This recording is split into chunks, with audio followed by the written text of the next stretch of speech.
Hello, my name is Belinda Johnston and I'm a vet specialising in bereavement and the relationship that we have with our pets. When you have made the difficult decision to have your animal euthanized, you can either have it done at the surgery or the vets can come to you in your home. They will either bring a nurse with them or come on their own, and when they come they'll describe what's going to happen in the process. If you are unaware of what the euthanasia process involves, then the veterinary staff will make sure that you are informed before the event.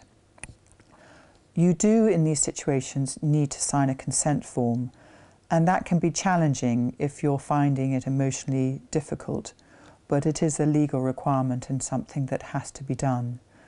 Euthanasia, the term itself, means a good death, and when you have an animal put to sleep, you have a choice of whether you're there or not. What we do suggest is whether the euthanasia is at home or in the surgery, that you have someone with you, if at all possible, to provide comfort for you. Euthanasia is performed with a lethal dose of anaesthetic via an injection, which goes into the vein. If your animal is very old and the circulation is poor, it can be difficult.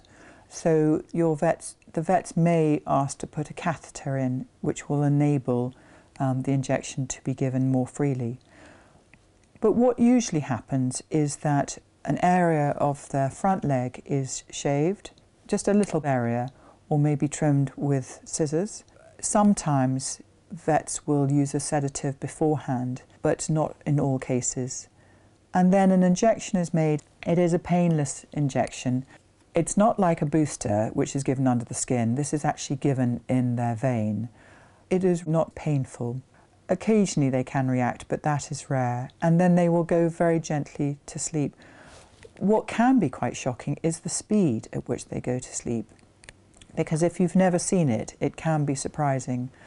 And also, when they do go down, they do relax down onto the table and die, their eyes don't close, and often they can defecate or urinate, but that is the bowels opening and the bladder voiding, and it's one of those things that unfortunately does happen occasionally.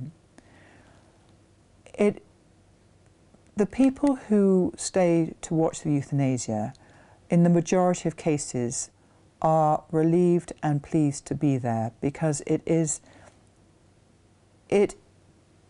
may be strange to say it, but it is a gift, it's a privilege to prevent and alleviate any further suffering. It can be a source of comfort to be there with them at the end, and the majority are not distressing. There can be the very, very odd occasion where the dog maybe howls or makes a noise that can be upsetting. That is extremely rare and unfortunate, but I mention it because it can happen. You can very occasionally have a seizure, but again, that is rare. And occasionally you can hear gasping, but that is the air leaving the lungs and is something not to be concerned about. When your pet has died, the vet will then listen to their heart with a stethoscope and reassure you that they have actually died. It is a much quicker process than people imagine, and there can be some twitching, but that is normal, it's reflex. It doesn't mean to say they're alive. It is one of the things that happens in the natural dying process. Euthanasia itself is a pain-free process, and definitely one that people, once they know what it entails and once they've experienced, do find not as distressing as they thought it might be.